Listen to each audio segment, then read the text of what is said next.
नमस्कार दोस्तों, Drona online classes में आप सभी का स्वागत है। हमारे प्रकरण चल रहा था वाक्य, और वाक्य में कल हमने उद्देश्य और विधेय दोनों देख लिए हैं। अब आज हम वाक्य के भेद पढ़ेंगे।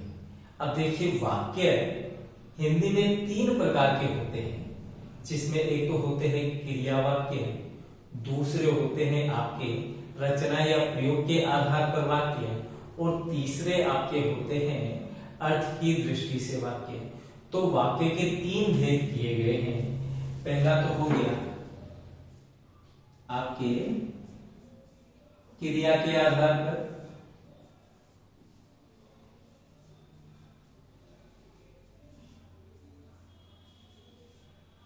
दूसरा वाक्य हो गया आपके रचना या प्रयोग के आधार पर,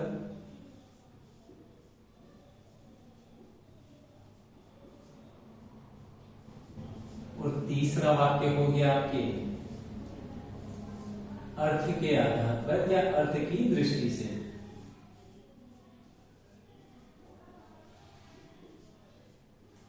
अब देखिए दोस्तों, पहला जो है वो है क्रिया के आधार पर। अब क्रिया के आधार पर जो वाक्य है, वाक्य 3 प्रकार के होते हैं। एक तो होता है कर्तृवाच्य, दूसरा होता है कर्मवाच्य, और तीसरा होता है आपके भाववाच्य। तो हमने ये दोनों भेद, ये तीनों भेद आपके पढ़ लिए हैं।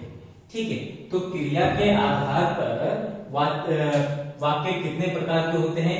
3 प्रकार के। पहला कर्तृवाच्य, दूसरा कर्मवाच्य और तीसरा भाववाच्य। तो ये तीनों के तीनों हमने पढ़ लिए हैं। अब आज हम देखेंगे रचना या प्रयोग के आधार पर वाक्य। तो देखते हैं।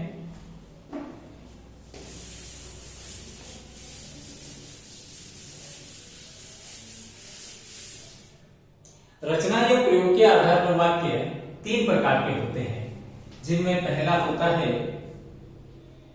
साधारण वाक्य,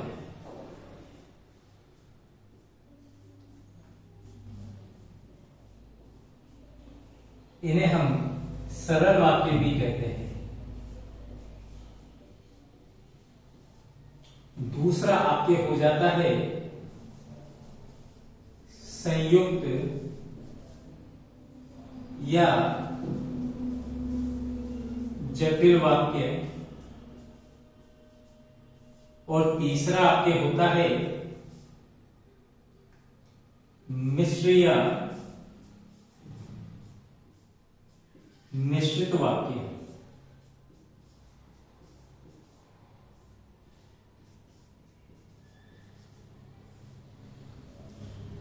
अब पहला है आपके साधारण या सरल वाक्य।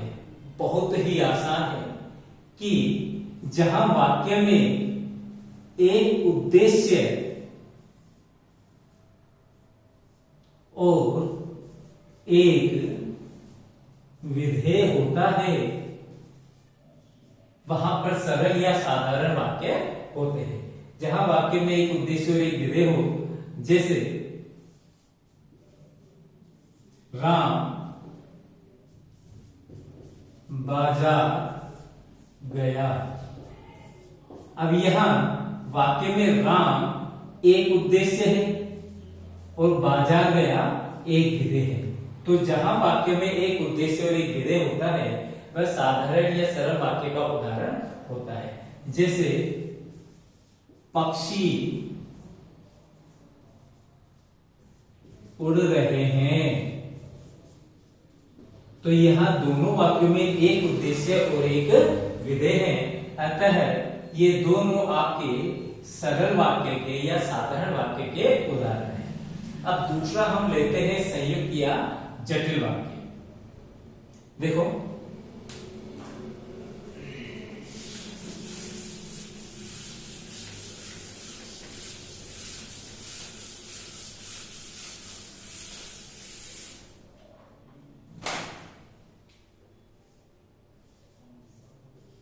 संयुक्त या जटिल वाक्य।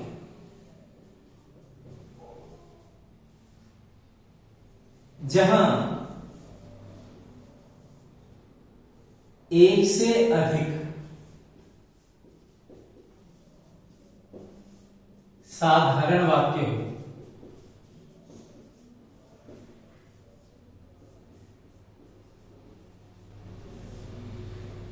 और वे और तथा एवं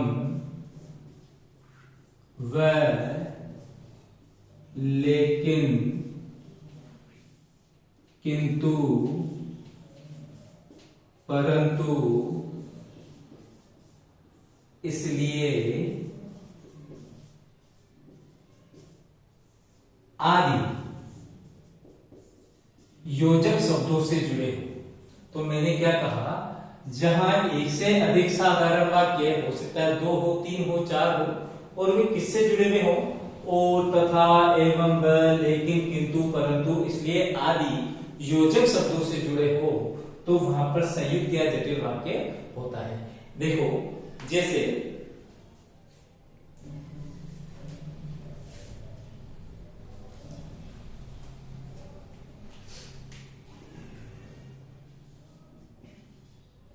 राम खाना खा रहा है। अब ये आपके एक साधारण वाक्य हो गया, क्योंकि यहां पर एक उद्देश्य और एक विधेय है। अब हम दूसरा वाक्य लेते हैं, श्याम पढ़ रहा है। अब यहां पर ये दूसरा साधारण वाक्य हो गया।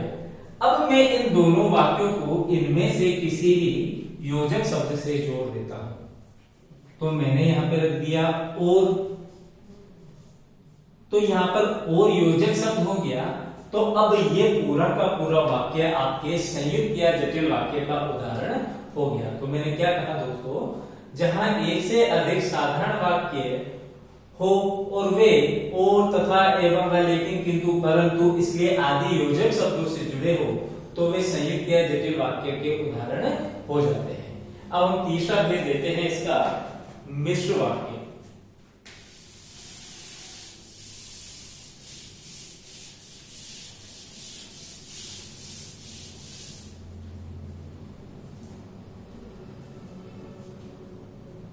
अब देखो यह है मिश्र वाक्य, इसे हम मिश्रित वाक्य भी कह देते हैं।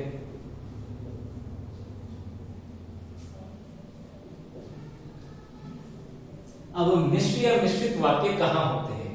यहां पर एक तो होता है प्रधान वाक्य,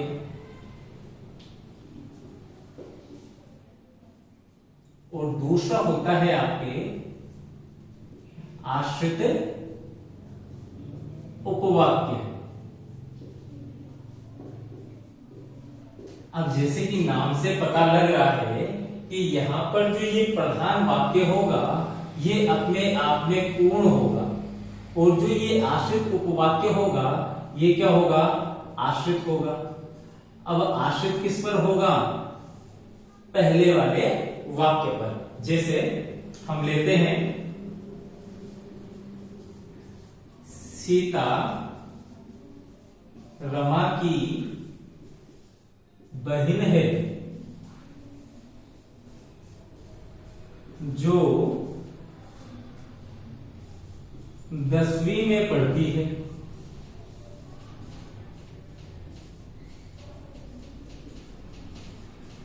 अब देखिए दोस्तों, यहां पर एक वाक्य को हो गया सीता रमा की बहन है, ये अपने आप में पूर्ण वाक्य है। यदि हम इसको छिपा लें तो ये वाक्य अपने आप में पूर्ण है कि सीता रमा की बहन है।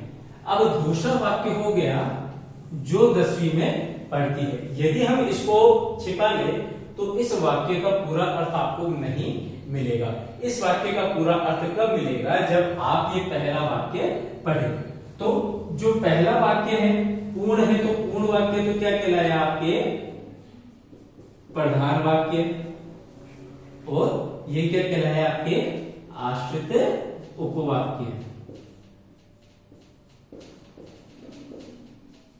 अब हम मिश्र वाक्य की परिभाषा देखते हैं। तो जहां वाक्य में एक या एक से अधिक आश्रित उपवाक्य होते हैं एवं वे जो जिसे, जिसने,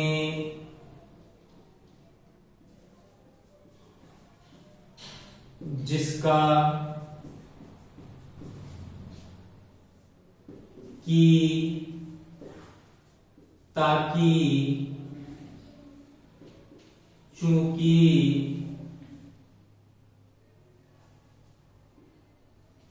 क्योंकि, यद्यपि, तथापि, यदि, जब, तब, तो आदि योजक शब्दों से जुड़े होते हैं वे मिश्र वाक्य कहलाते हैं। तो आपने क्या देखा कि जहां वाक्य में एक या एक से अधिक आश्रित वाक्य होते हैं एवं वे जो, जिसे, जिसने, जिसका, की, ताकि, क्योंकि, क्योंकि, यद्यपि, तथापि, यदि, जब, तब, तो आदि योजक शब्दों से जुड़े होते हैं वे आपके मिश्र या मिश्रित वाक्य कहलाते हैं।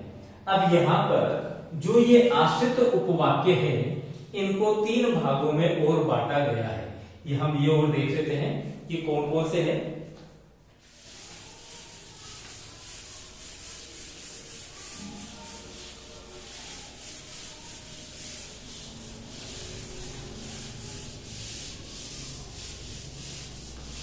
इनको थोड़ा सिंपल तरीके से देखेंगे।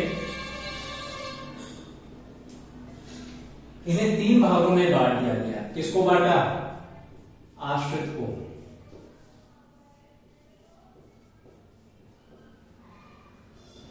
अब देखो, पहला तो बांट दिया इसको संज्ञा उपवाक्य में। संज्ञा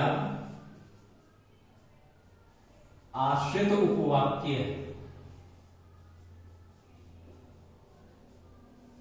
दूसरा इसको बांट दिया आपके विशेषण उपवाक्य,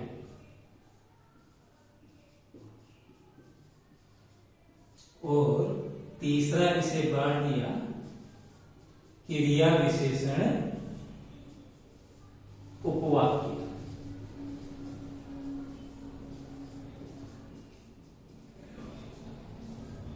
अब इनको पहचानना बहुत ही सरल है। अब संज्ञा आश्रित उपवाक्य कहाँ होता है? जहां वाक्य में एक आश्रित वाक्य हो और उस आश्रित उपवाक्य की शुरुआत की से हो तो वहां पर संज्ञा उपवाक्य होता है। अर्थात जहां पर की योजक शब्द हो वहां पर आपके संज्ञा आश्रित उपवाक्य होता है। कैसे? जैसे मैंने लिखा अध्यापक ने कहा कि कल सबको आना है। तो मैंने इसमें क्या बताया आपको कि वे उपवाक्य जिनका प्रारंभ की से होता है वे क्या कहलाते हैं? आपके संज्ञा आश्रित उपवाक्य या संज्ञा उपवाक्य कहलाते हैं। अब हम आ जाते हैं विशेषण उपवाक्य में। वे विशेषण, वे उपवाक्य जिनकी शुरुआत जो, जिसे, जिसका आदि योजक शब्दों से होती है वे आपके विशेषण उपवाक्य कहलाते हैं। जैसे अभी हमने वाक्य लिया था और हम ले लेते हैं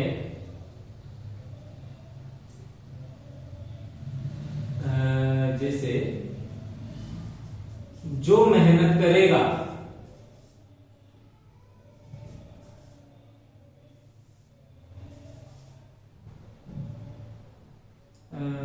जो मेहनत, सॉरी दूसरा वाक्य लेते हैं, अभी वाला ही ले लेते हैं एक बार। सीता रमा की बहन है जो डॉक्टर है।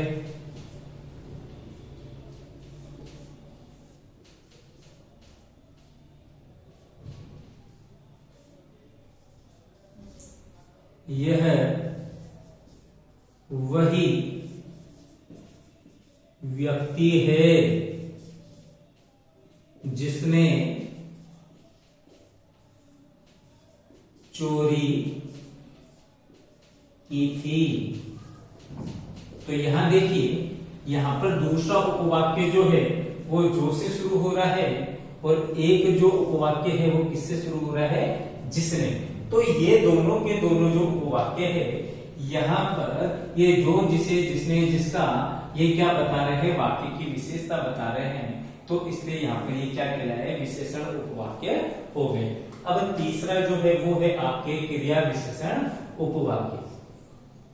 अब जहां पर वाक्य में दूसरा उपवाक्य क्रिया की विशेषता बताता है ना, पहले वाक्य में जो क्रिया हुई उसकी विशेषता बतलाता है, वे क्रिया विशेषण उपवाक्य कहलाते हैं। इन वाक्यों की शुरुआत आपके यदि, क्योंकि, जब, तब आदि योजक शब्दों से होती है। ठीक है, जैसे मैं कहूं, मैं उसे पकड़ लेता यदि वह भागा ना होता। वह सफल हो गया क्योंकि उसने मेहनत की थी। तो इस प्रकार के जो वाक्य होते हैं वे क्रिया विशेषण उपवाक्य कहलाते हैं। अब यहां पर क्या हो रहा है कि वह सफल हो गया, तो यहां पर ये पहला वाक्य है, इसकी जो क्रिया है वो है सफल होना, क्योंकि उसने मेहनत की। तो ये क्रिया जो हुई है इसकी विशेषता आगे बताई जा रही है, क्योंकि उसने मेहनत की इसलिए वो क्या हो गया, सफल हो गया। तो ये जो वाक्य है ये आपके क्रिया विशेषण उपवाक्य में आ जाएंगे। तो आश्रित उपवाक्य 3 प्रकार के हो गए आपके। संज्ञा आश्रित उपवाक्य जिनकी शुरुआत की से होती है, दूसरा हो गया विशेषण उपवाक्य जिनकी शुरुआत जो, जिसे, जिसका से होती है, और तीसरा हो गया क्रिया विशेषण उपवाक्य जिनकी शुरुआत यदि, क्योंकि, जब, तब, यद्यपि, तथापि, चूंकि आदि शब्दों से होती है, वे क्रिया विशेषण उपवाक्य कहलाते हैं। तो आज अपना रचना के आधार पर वाक्य कंप्लीट हो गया। बाकी हम कल देखते हैं, कल हम पढ़ेंगे अर्थ की दृष्टि से वाक्य। धन्यवाद दोस्तों। यदि आपको चैनल पसंद आ रहा है, चैनल का कंटेंट पसंद आ रहा है, वीडियोस पसंद आ रहे हैं, तो आप इसको प्लीज सब्सक्राइब कीजिए, लाइक कीजिए, शेयर कीजिए। धन्यवाद दोस्तों।